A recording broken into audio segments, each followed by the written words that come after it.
तो हम लोगों ने ये दोनों पॉइंट समझ लिया लास्ट वीडियो लेक्चर में। अब ये वाला पॉइंट समझते हैं और इसको आप स्टेटमेंट 1 लिख लीजिए। This will be your statement 1। Okay, so what statement 1 says, the expression population means the population as ascertained at the preceding census of which the relevant figures have been published। तो यहाँ पे जितने भी population word लिखे गए हैं, तो वो पॉपुलेशन मतलब होता है जो कि पॉपुलेशन हम लोगों ने प्रीसीडिंग सेंसस में गिने हैं। जो पिछला सेंसस हमारा हुआ था उसमें जो गवर्नमेंट लेती है सेंसस, तो जो पहला सेंसस है, जैसे कि अभी समझो 2020 चल रहा है और 2011 में जो सेंसस हुआ था, ठीक है, तो हम उसी के बेसिस में लेंगे, ऐसा रूल है। ठीक है, तो इसमें कुछ तो कैच होगा, इसलिए आप अभी के लिए इसको स्टेटमेंट 1 लिख लीजिए। अब हम देखेंगे readjustment after each census. After every census a readjustment is to be made in allocation of seats in Lok Sabha to the states. अब जैसा कि आप लोगों को बताया गया है कि जैसे ये लोकसभा है ना, और हमारे जितने भी स्टेट्स हैं उसकी अलग अलग seats, even for the union territories, सबकी अलग अलग सीट लोकसभा में है, किसी की 31 है, किसी की 10 है, किसी की कुछ है। तो हर सेंसस के बाद सीट में एलोकेशन होगा, क्योंकि पॉपुलेशन डिफरेंट हो जाएंगी। कोई लोग का जन्म हुआ होगा, कोई लोगों की मृत्यु हुई होगी। ठीक है, तो allocation of seats in Lok Sabha to states, then division of each states into territorial constituencies. ठीक है, उसके बाद क्या होगा कि हम लोगों ने देखा था कि हर एक स्टेट जो है वो डिफरेंट चुनाव क्षेत्र में, अलग अलग चुनाव क्षेत्र में बटा हुआ है। तो वो भी अगर पॉपुलेशन चेंज होगी, अगर नया सेंसस हुआ है तो उसके आधारित में डिवाइड होगा। Parliament is empowered to determine the authority and manner in which it is to be made।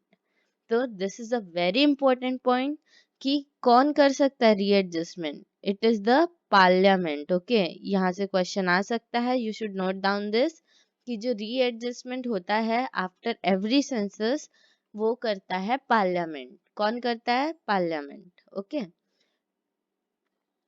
accordingly, the Parliament has enacted the Delimitation Commission Acts 1952, 1962, 1972 and 2002 for this purpose. So what is Delimitation Commission Act? Okay, so the main task of Delimitation Commission, or you can say Boundary Commission, is redrawing boundaries of various assembly in the Lok Sabha constituency based on recent census। ठीक है, तो जो भी recent census हुए हैं उसके according इन लोग boundary बनाते हैं कि इतना इतना एरिया इस चुनाव क्षेत्र का, दिस इज अ टेरिटरी, मतलब this is a territory of may be this Vidhan Sabha और दैट विधानसभा। तो ये सब कौन करता है? Delimitation commission. ठीक है, तो पार्लियामेंट ने ही ये डेलिमिनेशन कमीशन एक्ट इनेक्ट किया। कब कब? 1952, 1962, 1972 एंड 2002 में। ठीक है, अब उसके बाद यहाँ पे अच्छे से पढ़ना।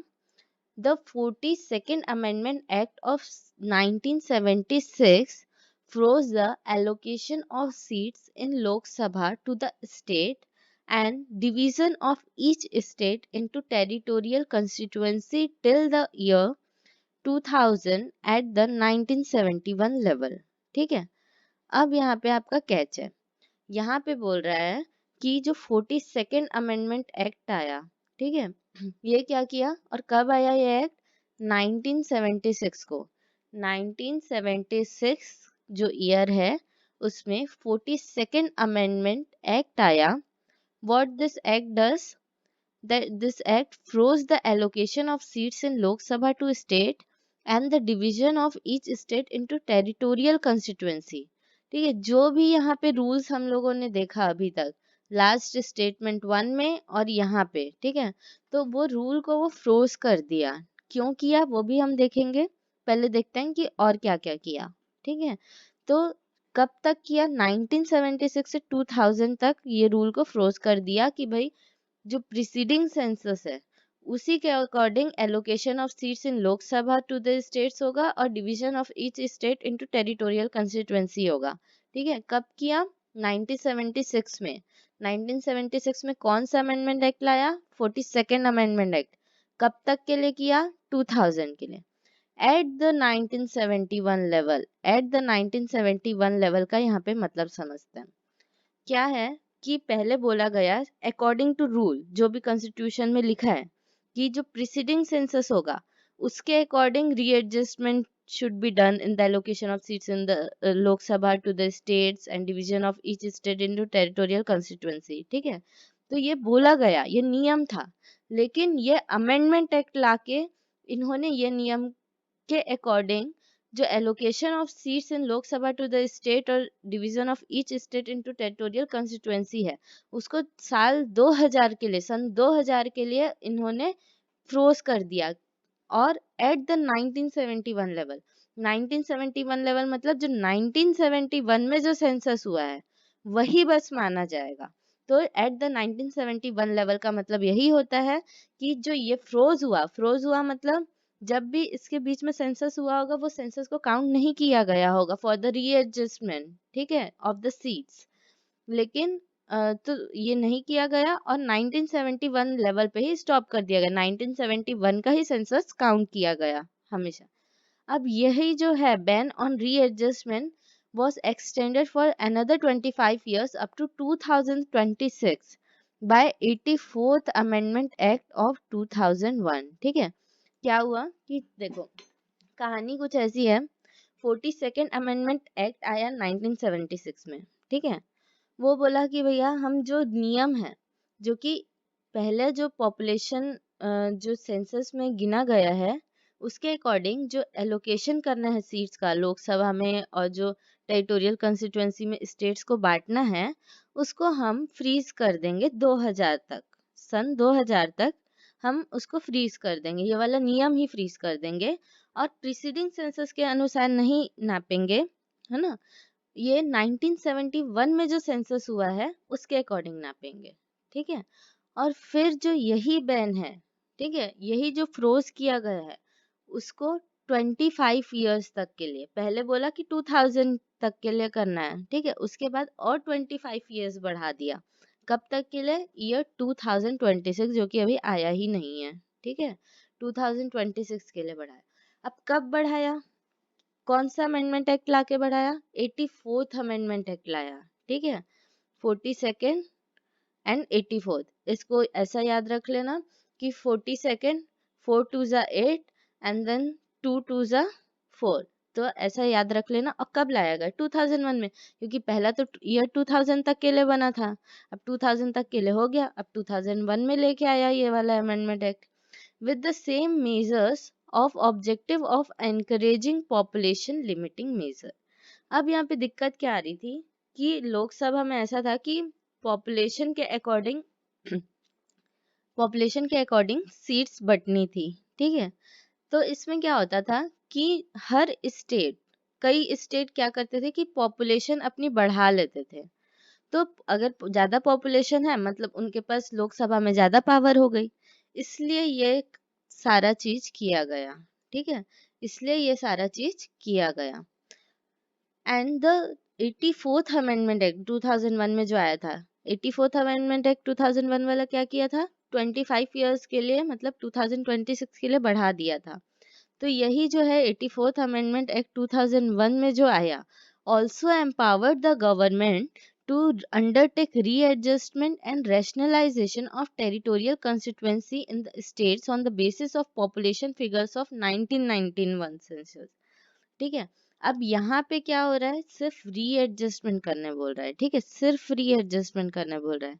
रीएडजस्टमेंट और रैशनलाइजेशन, ये कोई सीट का नंबर नहीं बता रहा है, सिर्फ रीएडजस्ट कर रहा है टेरिटोरियल कंस्टिट्यूएंसी को स्टेट के अंदर। ठीक है, कि अगर इस क्षेत्र में ज्यादा पॉपुलेशन हो गई है तो मे बी ये विधानसभा क्षेत्र या ये चुनाव क्षेत्र को हम बढ़ा सकते हैं। ठीक है, ये डेलिमिनेशन कमीशन एक्ट करेगा, है ना। तो ये बोला कि कौन से सेंसस के अनुसार इसको रीएडजस्ट कर सकते हैं, तो वो बोला पहले 1991 सेंसस। कौन बोला? 84th अमेंडमेंट एक्ट 2001 में जो आया, जो कि 25 साल के लिए बढ़ाने के लिए बोला, और फिर जो दूसरा बात बोला कि 1991 के सेंसस के अनुसार आप जो चुनाव क्षेत्र है हर स्टेट का, उसको आप अपने हिसाब से रीएडजस्ट कर सकते हो, ठीक है। Later, the 87th Amendment Act of 2003 provided delimitation of constituency on the basis of 2001 census and not 1991 census. अब क्या हुआ भाई साहब, 87th अमेंडमेंट एक्ट आ गया, और कब आया ये, 2003 में आया, और ये बोला कि भाई 2001 में अभी अभी सेंसस हुआ है ना, मतलब 2003 में अगर ये बात कर रहा है मतलब 2001 में सेंसस हुआ था, तो अब चलो 1991 के सेंसस को नहीं लेंगे हम लोग ना, 2001 की सेंसस को लेंगे और सिर्फ टेरिटोरियल कंस्टिट्यूएंसी का रीएडजस्टमेंट कर देंगे विद इन स्टेट्स, ठीक है। However, this can be done without altering the number of seats allotted to the state in लोक सभा। तो ये पॉइंट को याद रखना, कोई कंफ्यूज नहीं होना, सिर्फ रीएडजस्ट करने बोला है इसमें टेरिटोरियल कंस्टिट्यूएंसी को, उसमें जो भी सीट अलॉट होगी लोकसभा में वो नहीं चेंज होगी विदाउट अल्टरिंग, ठीक है। This should be your point, without altering the number of seat to each state in Lok Sabha. समझ में आया? अब नेक्स्ट देखते हैं, reservation of seats for SCs and STs. Though the Constitution has abandoned the system of communal representation, it provides for the reservation of seats for scheduled caste and scheduled tribes in Lok Sabha on the basis of population ratios. ठीक है, तो क्या हुआ है, जो communal representation का जो system है ये आफ्टर इंडिपेंडेंस हट चुका था, है ना, लेकिन जो STs एंड SC हैं इनको अब भी रिजर्वेशन मिल रहा है, ठीक है। तो इन लोगों को रिजर्वेशन मिल रहा है on the basis of population ratios. अब यहाँ पे पॉपुलेशन रेशियो क्या है, मान लीजिए एक पर्टिकुलर स्टेट है, for example Chhattisgarh, okay, in that state 32% SC हैं अभी, ठीक है, और 12% STs, सॉरी 32% STs हैं एंड 12% SC हैं, okay, this are scheduled tribes and this are scheduled caste, okay. अब क्या होगा, छत्तीसगढ़ की टोटल लोकसभा सीट होगी मान लो 11, ठीक है, अगर इनकी 11 सीट्स हैं तो इन 11 में 11 सीट्स का 32% STs को मिलेंगे और यही 11 सीट का 12% SC को मिलेगा। तो इस बेसिस में इन लोगों का ST एंड SC का सीट अलॉट होता है, कहाँ होता है, the Lok Sabha, okay. Originally this reservation was to operate for 10 years, ठीक है ना। तो इसमें कॉन्स्टिट्यूशन ने जब ये चीज बनाया तो उसे बोला कि हम 10 साल के लिए फॉलो करेंगे पहले, okay, for the 10 years they will follow, after that 10 years करके बढ़ता गया। अब उसके बाद जो लेटेस्ट था, जैसा कि आपकी बुक में लिखा है 95th अमेंडमेंट एक्ट आया, कब आया, 2009 में आया, ठीक है। तो वो बोला कि टिल द ईयर 2020 तक और 10 साल के लिए ये बढ़ा देंगे reservation of seats for SCs and STs, ठीक है। अब इसके बाद जो कि बुक में अभी तक शायद मेंशन नहीं है क्योंकि बुक पहले ही छप गई थी, तो according to this 104th amendment act जो आया है, ठीक है, जनवरी 2020 में आया है, वो बोला है कि इसको और 10 साल के लिए बढ़ा दिया गया है, ठीक है। ये बुक में मेंशन नहीं है लेकिन आप करंट अफेयर में जरूर पढ़े होंगे, और नहीं पढ़े तो आप इसे नोट कर लीजिए। दो seats are reserve for scheduled caste and scheduled tribes, they are elected by all the voters in a constituency।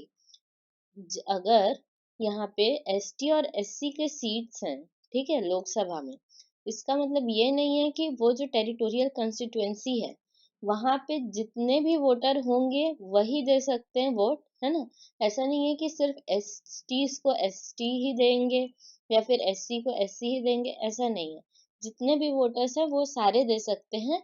The thing is कि वो पर्टिकुलर चुनाव क्षेत्र में है जहां से वो खड़े हुए हैं, ठीक है। A member of scheduled caste and scheduled tribe is not derogated from contesting a general seat, okay, non-reserve seat।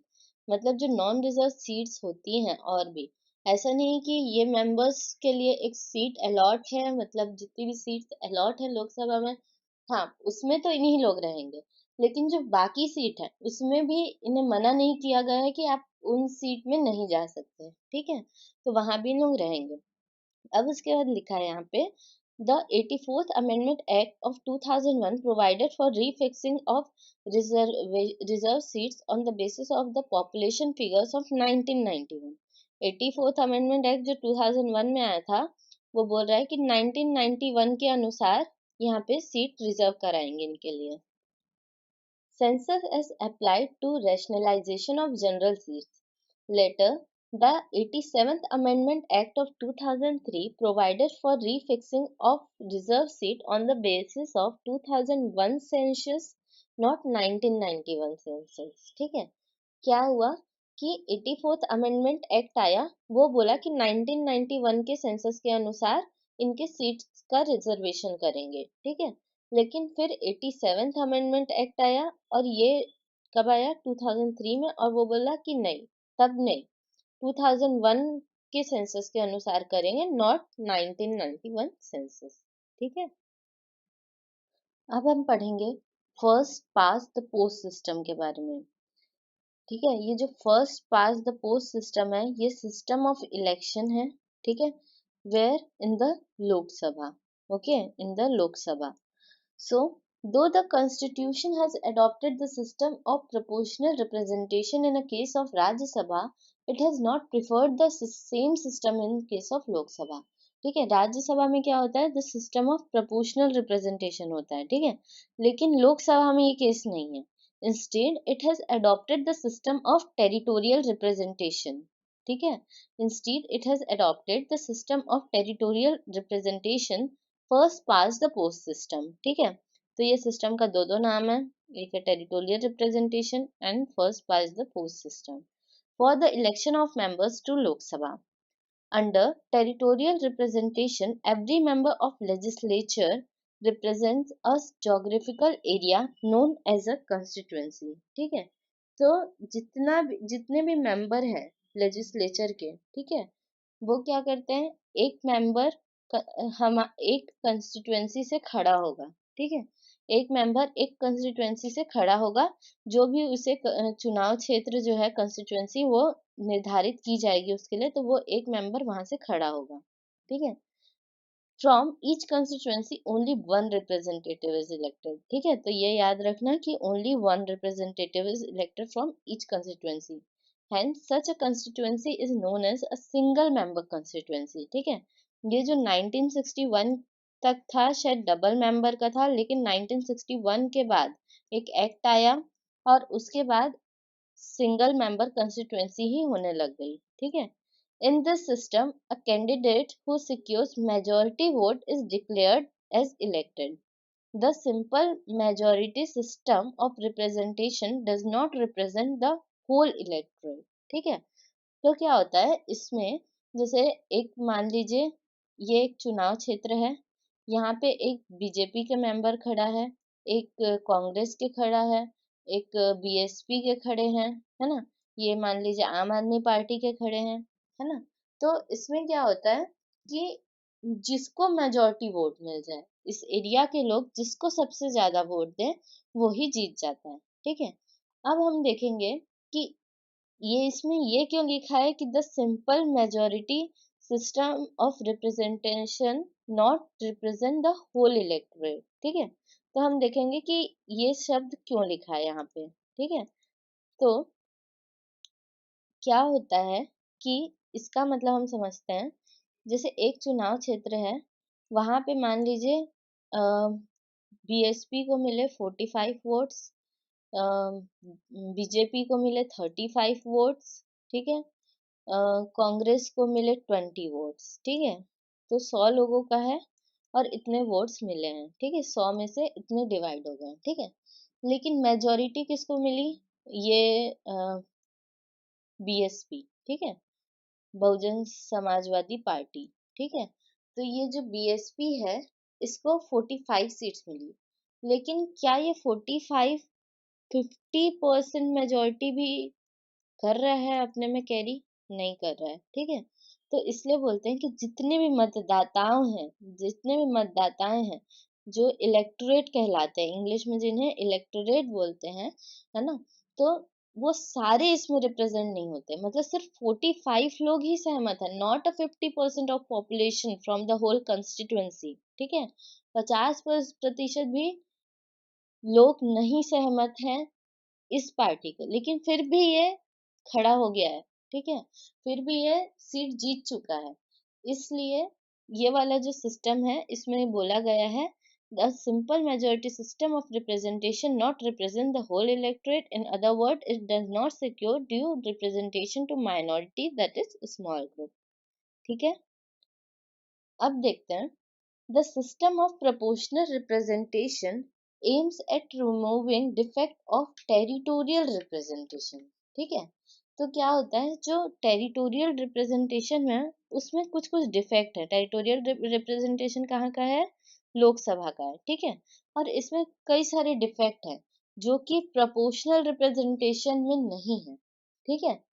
Under the system, all sections of the people get representation in proportion to their number, ठीक है। तो proportional representation में एक ये advantage है कि सारे लोगों को proportion के हिसाब से उनका representation मिलता है। Even the smallest section of the population gets its share due due share of representation is in legislature, ठीक है। अब there are two kind of proportional representation, ठीक है। अब यहाँ पे आ गए प्रोपोर्शनल रिप्रेजेंटेशन कितने प्रकार के होते हैं, ठीक है। ये कहाँ पे होता है? राज्यसभा में, क्योंकि यहाँ पे मिक्स है इसलिए कोई कंफ्यूज नहीं होगा, ठीक है। कभी यहाँ पे लोकसभा की बात हो रही है और कभी यहाँ पे राज्यसभा की बात हो रही है, जैसे कि आपके बुक में लिखा हुआ है, ठीक है। तो ये जो सिस्टम ऑफ प्रोपोर्शनल रिप्रेजेंटेशन है वो राज्यसभा का है, namely single transferable vote system and list system, ठीक है। अगर आप दोनों को ये समझना है, दोनों चीजों को समझना है आपको, तो इसके लिए मैं सेपरेट वीडियो डाल दूंगी, तो आप ये दोनों सिस्टम को समझ जाना, ठीक है। In India the first kind मतलब सिंगल ट्रांसफरेबल वोट सिस्टम जो है इंडिया में अडॉप्ट हुआ था for the election of members to the Rajya Sabha, ठीक है। राज्यसभा के लिए क्या होता था? Single transferable vote system. And state legislative council, यहाँ के लिए भी क्या होता था? सिंगल ट्रांसफरेबल वोट सिस्टम, ठीक है। And for electing the president and vice president, ठीक है। तो इन दोनों के लिए भी सिंगल ट्रांसफरेबल वोट सिस्टम ही होता था, ठीक है, और होता है, okay. Though some member of Constituent Assembly had advocated the system of proportional representation for election of the members to Lok Sabha, the Constitution has not adopted the system due to two reasons, ठीक है। अब इसमें बोल रहा है, though some members of the Constituent Assembly has advocated the system of proportional representation for the election of member to the Lok Sabha, ठीक है, the constitution has not adopted the system due to following reason। तो जो constituent assembly है, मतलब जिन लोगों ने मिलकर constitution बनाया, ठीक है, उसमें से कई मेंबर बोले कि ठीक है भैया लोकसभा में भी प्रोपोर्शनल रिप्रेजेंटेशन करते हैं, फिर भी कॉन्स्टिट्यूशन में ये नहीं आया। क्यों? क्योंकि इसके दो कारण हैं, देयर आर टू रीजंस, ठीक है। The difficulty for voters to understand the system which is complicated due to low literacy scale in the country, ठीक है।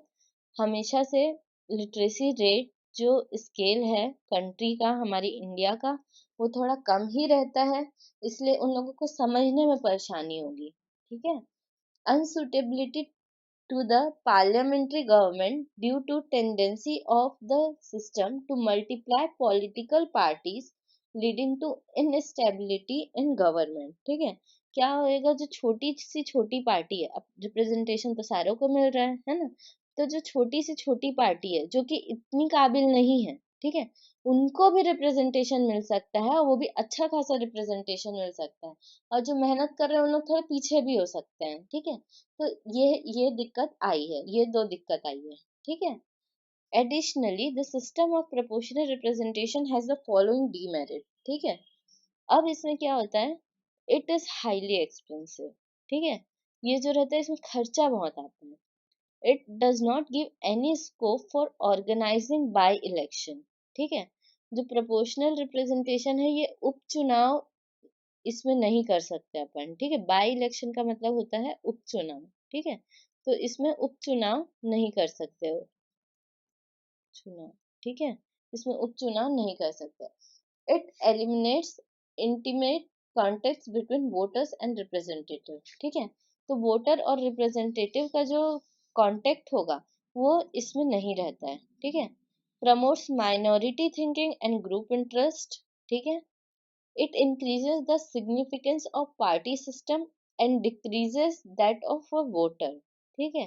तो जो वोटर का जो महत्व है उसमें थोड़ा सा इस सिस्टम में डिक्रीज आ जाता है और पार्टी सिस्टम जो है उसकी इम्पोर्टेंस ज्यादा इंक्रीज हो जाती है, ठीक है।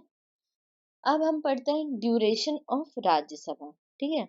जो हमारी राज्यसभा है जो कि अपर चैम्बर है उसकी ड्यूरेशन कितनी है। तो फर्स्ट ये राज्यसभा 1952 में बनी थी, ठीक है। फर्स्ट कब बनी थी Rajya Sabha? In the year 1952।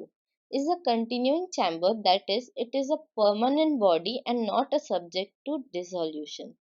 Rajya Sabha कभी भी डिसॉल्व नहीं होती, you should note this point, okay, you should note this point कि राज्यसभा कभी भी डिसॉल्व नहीं होती है and it is a permanent body. However, one third of its members retire every second year, ठीक है।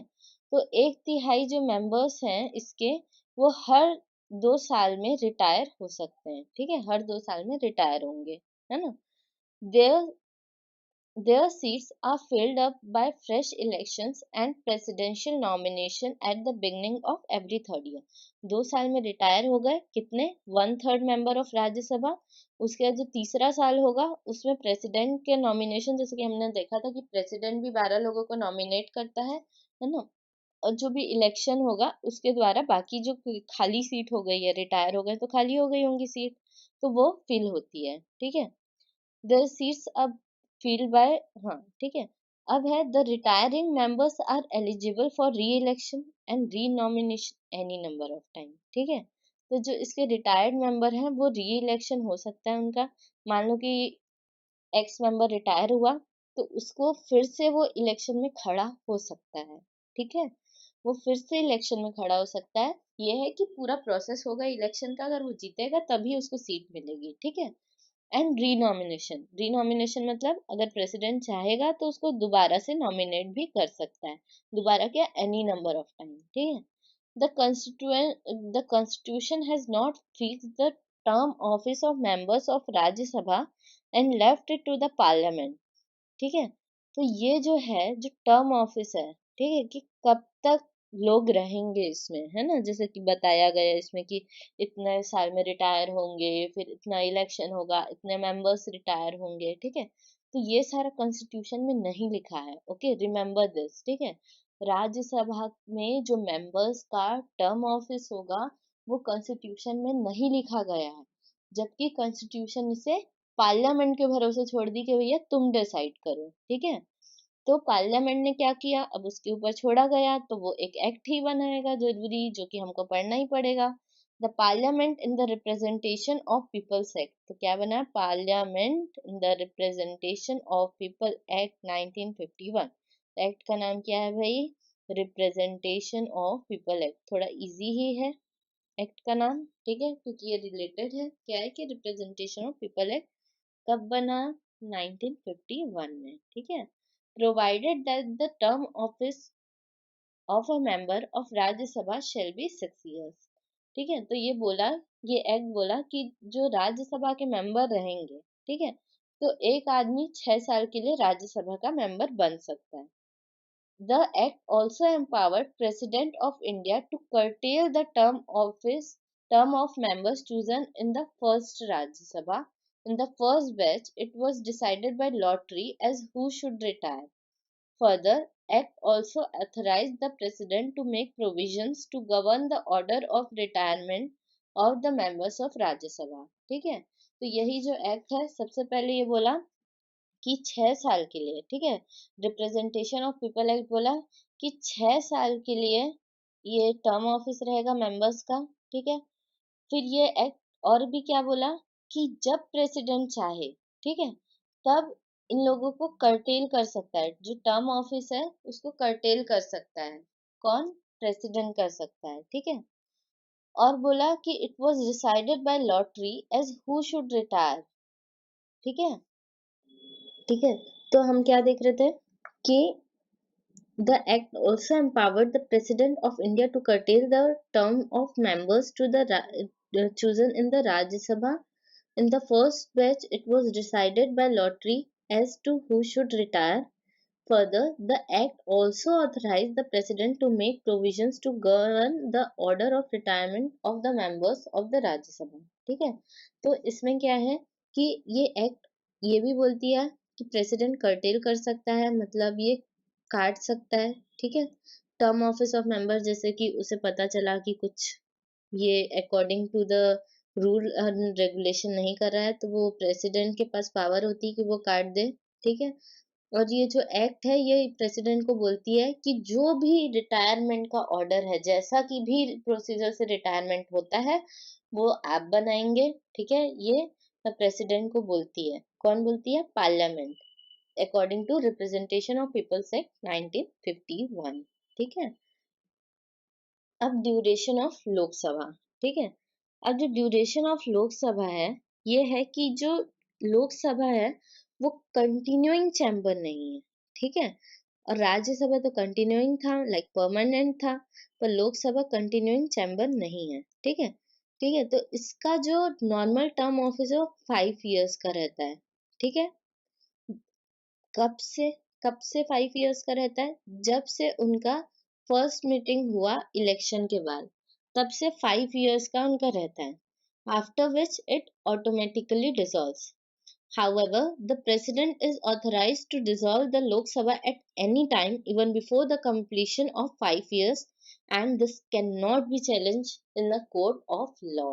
ठीक है, तो ये जो टर्म ऑफिस है वो 5 साल के लिए रहती है, उसके बाद ये खुद ही खुद डिसॉल्व हो जाता है। कौन? लोकसभा, ठीक है।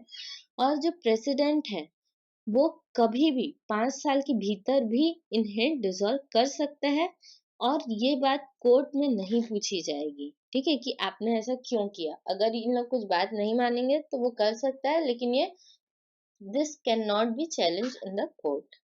Further, the term of Lok Sabha can be extended during a period of national emergency be a law of parliament for 1 year at a time for any length of time. ठीक है, तो क्या होता है कि मतलब जैसे नेशनल इमरजेंसी आई तो प्रेसिडेंट चाहे तो ये 5 इयर्स को एक्सटेंड कर सकता है, एक एक साल के लिए। लाइक एक बार एक्सटेंड किया तो बोला कि भैया 1 साल के लिए एक्सटेंड हो जाएगा। फिर भी अगर इमरजेंसी रह ही रही है, नेशनल इमरजेंसी, तो 2 साल के लिए भी कर सकता है। फिर बोलेगा कि हाँ भाई और 1 साल के लिए कर दिया गया। जैसे लॉकडाउन हुआ था तो किए ना, पहले 21 दिन के लिए किए, फिर उसके बाद और भी कुछ दिन के लिए किए, फिर और भी कुछ दिन के लिए किए। तो वैसे ये एक एक साल के लिए कर सकता है, कितने भी नंबर ऑफ टाइम, है ना, at any length of time, ठीक है। कौन करेगा? प्रेसिडेंट करेगा, okay. However, this extension cannot be continued beyond a period of 6 months after the emergency has ceased to operate. ठीक है, अब यहाँ पे क्या बोल रहा है? However, this extension cannot be continued beyond a period of 6 months. ठीक है, तो ये जो extension हुआ है वो 6 मंथ के बियॉन्ड नहीं होगा, ठीक है। अगर इमरजेंसी है सीज टू ऑपरेट, ठीक है, अगर इमरजेंसी समाप्त हो चुकी है, ठीक है, अगर नेशनल इमरजेंसी अब नहीं रही है, ठीक है, तो 6 मंथ से ज्यादा एक्सटेंशन नहीं हो सकता। अब मेंबरशिप ऑफ पार्लियामेंट। अब भाई पार्लियामेंट के मेंबर के लिए आपकी क्या क्या क्वालिफिकेशन और डिसक्वालिफिकेशन होनी चाहिए, ठीक है, मतलब आपकी क्या क्या क्वालिफिकेशन होनी चाहिए। और अगर आप जो डिसक्वालिफिकेशन का प्रोटोकॉल है अगर आप उसमें आते हैं तो आप पार्लियामेंट के मेंबर नहीं बन सकते हैं। तो हम पहले देखेंगे कि क्वालिफिकेशन क्या क्या होनी चाहिए। The Constitution lays down the following qualification for a person to be chosen a member of parliament, ठीक है। He must be a citizen of India, तो वो भारत देश का निवासी होना चाहिए, ठीक है। He must make and subscribe to an oath and affirmation before the person authorized by the election commission for this purpose. In his oath or affirmation he swears. ठीक है, तो क्या होता है, इसको बहुत सारे ओथ्स लेने पड़ते हैं, कसम खानी पड़ती है। ठीक है, तो क्या क्या कसम खाता है देखते हैं।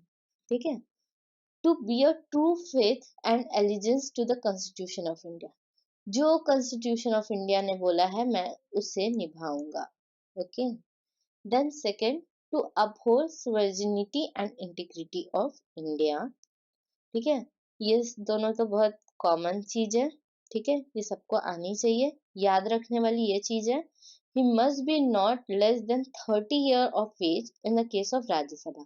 ये याद रखना कि राज्यसभा जो है वो अपर चैम्बर है ना, तो उसका एज ज्यादा ही होगा लोकसभा में, क्योंकि लोकसभा लोअर चैम्बर है। ठीक है, तो राज्यसभा में कितना है, 30 इयर्स है। ठीक है, और लोकसभा में है 25 इयर्स। ठीक है, he must possesses other qualification prescribed by parliament, और जो भी क्वालिफिकेशन पार्लियामेंट ने प्रिस्क्राइब की हुई है उसको भी ये फॉलो करना चाहिए इन लोगों को। देखते हैं कि क्या क्या की हुई है। ठीक है, और किसमें की थी, रिप्रेजेंटेशन ऑफ पीपल एक्ट 1951 में ही की है। ठीक है, तो हम अब देखेंगे कि पार्लियामेंट और क्या क्या एडिशनल क्वालिफिकेशन किया है। ठीक है, तो जैसा कि कॉन्स्टिट्यूशन ने पार्लियामेंट के ऊपर छोड़ दिया था, ठीक है, कि आप देख लीजिए ये सब, है ना, तो इसने रिप्रेजेंटेशन ऑफ पीपल एक्ट भी बनाया था ड्यूरेशन वगैरह के लिए।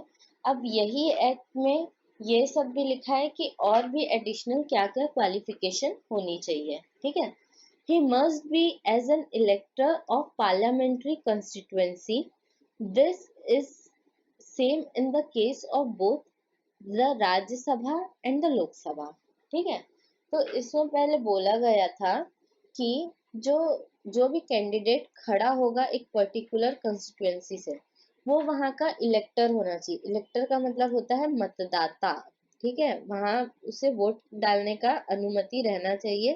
ठीक है, और किसमें, दोनों केस में। ठीक है, राज्यसभा में भी और लोकसभा में भी। ठीक है, बोला गया था the requirement that a candidate contesting a election to the Rajya Sabha from particular state should be an elector in the particular state was dispensed in 2003। ठीक है, अब यहाँ पे पर्टिकुलर बात हो रही है राज्यसभा की। ठीक है, तो इसमें बोल रहा है कि जो राज्यसभा में बोला गया था, है ना, कि जो किसी और स्टेट का इलेक्टर है ना, वो नहीं दे सकता वोट राज्यसभा में। ठीक है, क्योंकि यहाँ पे बोला है ना कि वो he must be registered in as an elector for a parliamentary constituency, और दोनों में, राज्यसभा में और लोकसभा में, यही चुनाव क्षेत्र का ही मतदाता होना चाहिए वो। ठीक है, तो अब इसके बाद यहाँ पे नेक्स्ट लाइन जो है, ये वाला जो स्टेटमेंट है, ठीक है, this is statement 1 here and this one. ठीक है, यहाँ से यहाँ तक स्टेटमेंट 2 है। ठीक है, तो स्टेटमेंट 2, ठीक, तो इसमें स्टेटमेंट 1 में बोल रहा है the requirement that a candidate consisting a election to the Rajya Sabha from particular state should be an elector in a particular state was dispensed in 2003। ठीक है, तो ये वाला जो लिखा हुआ है पॉइंट, ये जो है वो उसको 2003 में डिस्पेंस्ड कर दिया गया। ठीक है, फिर उसे 3 साल बाद 2006 में, ठीक है, जो स्टेटमेंट 2 है, 2006, in the 2006 the supreme court upheld the constitutional validity of this change। इसका मतलब किसी और स्टेट के इलेक्टर है, वो किसी दूसरे स्टेट के थ्रू राज्यसभा में जा सकता है। ठीक है, पहले नहीं जाता था लेकिन वो अब जा सकता है, ओनली फॉर द राज्यसभा। ठीक है, अभी लोकसभा का वही है जो ये फर्स्ट पॉइंट लिखा हुआ है ना, ये वाला अभी तक लोकसभा के लिए है, लेकिन राज्यसभा के लिए ये बाद वाला जो पॉइंट में लिखा है वो सारे चेंजेस हुए हैं। तो आपके इसमें से क्वेश्चन बन सकता है, यू शुड रिमेम्बर दिस। ठीक है, अब he must be a member of scheduled caste or scheduled tribe in any state or union territory if he wants to contest a seat reserved for them। However, a member of scheduled caste or scheduled tribe can also contest a seat not reserved from them। ठीक है, तो क्या होता है कि अगर वो ST और एससी का जो सीट है, ठीक है, वो अगर रिजर्व सीट है तो वहां पे एससी और एसटी ही बैठेंगे अपनी अपनी सीटों में, लेकिन जो नॉन रिजर्व सीट भी है वहां पे भी एसटी और एससी बैठ सकते हैं, ठीक है। अब हम देखते हैं क्या क्या डिस्क्वालिफिकेशन है मेंबर ऑफ पार्लियामेंट बनने के लिए, है ना, मतलब अगर ये सारी चीजें हैं तो आप पार्लियामेंट के मेंबर नहीं बन सकते हैं, ठीक है। Under the constitution a person shall be disqualified for being elected member of parliament if he hold any office of profit under the union और स्टेट गवर्नमेंट, ठीक है। अगर सेंट्रल गवर्नमेंट या यूनियन गवर्नमेंट में या फिर स्टेट गवर्नमेंट में ये ऐसा कुछ काम कर रहा है ना, पर्सन, जिससे उसे प्रॉफिट मिल रहा है, जिससे उसे बहुत ज्यादा पैसे मिल रहे हैं, है ना, तो यह मेंबर ऑफ पार्लियामेंट नहीं बन सकता। इसमें एक एक्सेप्शन है, एक्सेप्ट दैट ऑफ मिनिस्टर और any other office exempted by parliament, ठीक है। A minister in a union territory or state government is not considered as holding office of parliament, ठीक है। जो मिनिस्टर है या फिर जो भी पार्लियामेंट ने किसी को ऑफिस दिया हुआ है, किसी को काम दिया हुआ है, वो फिर ऑफिस ऑफ प्रॉफिट में नहीं कहलाएंगे, ठीक है। Also the parliament can declare that a particular office of profit will not disqualified it's holder from parliamentary membership, ठीक है। तो वो पूरा पार्लियामेंट के ऊपर है, ठीक है। ये अगर किसी को काम दिया है और वो बोल दिया है कि इस काम में अगर इनको पैसे भी मिल रहे हैं, इनको कुछ प्रॉफिट भी है ना, तो भी ये मेंबर ऑफ पार्लियामेंट बनने से डिस्क्वालीफाई नहीं होंगे, तो वो नहीं होंगे, ठीक है। If he is of unsound mind and state instant so declared by a court, ठीक है। अगर कोर्ट ने इन्हें बोल दिया है कि भाई इनकी दिमागी हालत ठीक नहीं है, तो वो पार्लियामेंट के मेंबर नहीं बन सकते, ठीक है। If he is an undischarged insolvent, ठीक है, मतलब अनडिस्चार्ज्ड इंसॉल्वेंट का मतलब होता है जो बैंक रप्सी होती है, ठीक है। अगर इनके पास कुछ बैंक रप्सी का केस चल रहा है, लाइक उनके ऊपर प्रोसीजर चल रहा है, ठीक है, काहे का, बैंक रप्सी, ओके, इसका अगर प्रोसीजर चल रहा है तो भी यह डिस्क्वालीफाई है मेंबर ऑफ पार्लियामेंट बनने के लिए, ठीक है। If he is not a citizen of India or has voluntarily acquired the citizenship of foreign state or is under any acknowledgement of allegiance to a foreign state, ठीक है। अगर वो India के सिटीजन नहीं है या उन्होंने फॉरेन का नागरिकता ले लिया है तो वो नहीं बन सकते, ठीक है। और he is also disqualified under any law made by parliament, ठीक है, जो भी लॉ पार्लियामेंट बनाती है, ठीक है, जिसको हम आगे देखेंगे, उसके अंडर भी यह डिस्क्वालीफाई होंगे, ठीक है। अब देखते हैं कि क्या क्या बनाई है लॉ, ठीक है। he must be found he must not have been found guilty for certain election of office or corrupt practices in the election, ठीक है। इलेक्शन के दौरान अगर इन्होंने कुछ भी गलत काम किया है तो यह डिस्क्वालीफाई हो जाएंगे, ठीक है।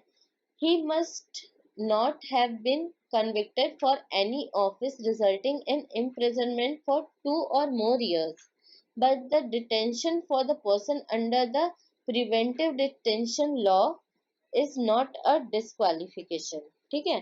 तो इसमें क्या बोल रहा है कि जो पर्सन है, एक जो मेंबर ऑफ पार्लियामेंट बनना चाहता है, वो अगर 2 या 2 से ज्यादा साल के लिए, है ना, प्रिजन में है, तो यह यह मेंबर नहीं बन सकते, ठीक है।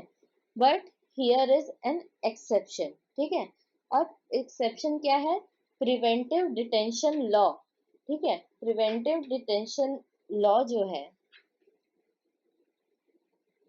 अब जो प्रिवेंटिव डिटेंशन लॉ है इसका मतलब होता है to detain a person so that to prevent that a person from committing on any possible crime, ठीक है।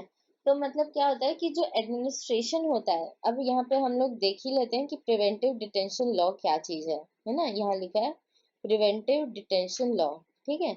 इस लॉ में क्या होता है कि अगर मान लो कोई मर्डर किया है, ठीक है, यहाँ पे मान लो एक्स आदमी है, उसका मर्डर हुआ है ना, और उसके सस्पेक्ट हैं ए, बी एंड सी, ठीक है। तो मतलब ये जो एडमिनिस्ट्रेशन है इन तीनों को अगर शक की नजरों में रखा हुआ है या शक के कारण जेल में भेजा है, ठीक है, तो उसमें अगर मान लीजिए बी मेंबर पार्लियामेंट में खड़ा होना चाहता है, ठीक है, पार्लियामेंट का मेंबर बनना चाहता है, तो वो फिर डिस्क्वालीफाई नहीं है। He must not have been convicted for any offence resulting in imprisonment for 2 or more years, ठीक है, मतलब वो ऐसा कुछ भी नहीं किया होगा जिससे 2 साल, 2 या 2 से ज्यादा साल की जेल हो, है ना, मतलब अगर वैसा हुआ है तो फिर नहीं बनेगा वो, ठीक है। But the detention of a person under a preventive detention law is not a disqualification. अगर उसके पास ट्रायल चल रहा है, सिर्फ शक के आधार पे वो जेल में है या फिर उसे पुलिस कस्टडी में रखा गया है, तो वो डिस्क्वालीफाई नहीं होगा, ठीक है। He must not have failed to lodge an account of his expenses within a time, election expenses within a time, ठीक है। तो जो भी इसका इलेक्शन एक्सपेंस हुआ है, अगर यह मतलब उसको दे पा रहा है या देने के काबिल है ना, कि इतना इतना भाई खर्च आया, ईमानदारी से दे रहा है, तो फिर वो नहीं है डिस्क्वालीफाई। अगर वो ऐसा नहीं कर पा रहा है तो हाँ वो डिस्क्वालीफाई है, ठीक है।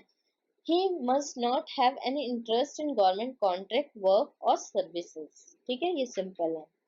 He must not be a director or managing agent nor hold an office of profit in a corporation which the government has at least 25% share, ठीक है।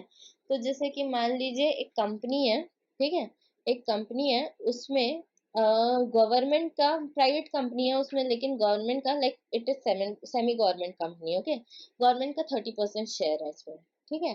तो ये जो 30% शेयर वाला जो भी कंपनी है, मतलब अगर ये 25% शेयर से ज्यादा है गवर्नमेंट का उस कंपनी में, है ना, और ये उसमें काम कर रहे हैं, ठीक है, कोई भी पर्सन, तो वह मेंबर नहीं बन सकते पार्लियामेंट के। He must not have been dismissed from government service for corruption or disloyalty to the state, ठीक है। तो क्या हुआ, एक पर्टिकुलर एरिया में अगर उन्होंने कुछ गलत काम किया है, वो गवर्नमेंट ऑफिस, गवर्नमेंट सर्विस में थे, अगर वो गवर्नमेंट टीचर थे या फिर पॉलिटिशियन थे, है ना, और उन्होंने बहुत गलत काम किया, तो भी वो डिस्क्वालीफाई हो जाएंगे। He must not have been convicted for promoting enmity between different groups or for the offense of bribery, ठीक है।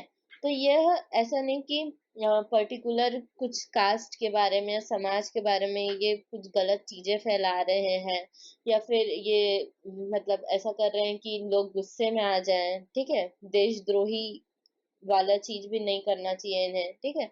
तो अगर ये सब हरकत करेंगे तो वो डिस्क्वालीफाई होंगे, और अगर नहीं करेंगे so they are qualified. He must not have been punished for preaching and practicing social crime such as untouchability, dowry and sati, ठीक है।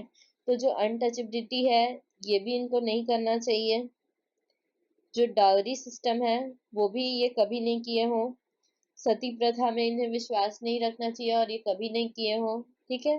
तो भी one question on the question whether a member is subject to any office about disqualification, the president's decision is final, ठीक है। तो ये very important point है, ठीक है, कि भाई अगर बोले कि ये मेंबर डिस्क्वालीफाई है कि नहीं, ठीक है, तो इसमें बहस अगर चल रही, लेकिन प्रेसिडेंट ने बोल दी हाँ भाई इसने ये काम किया इसलिए वो डिस्क्वालीफाई है, तो है मतलब है, ठीक है। तो प्रेसिडेंट अगर बोल दिया तो उसका डिसीजन फाइनल है। However, he should obtain the opinion of the election commission and act accordingly, ठीक है। तो जो प्रेसिडेंट है वो अपने डिसीजन बताने से पहले अच्छे से इलेक्शन कमीशन लोगों से बात करेगा और फिर उस हिसाब से अपना बताएगा, ठीक है।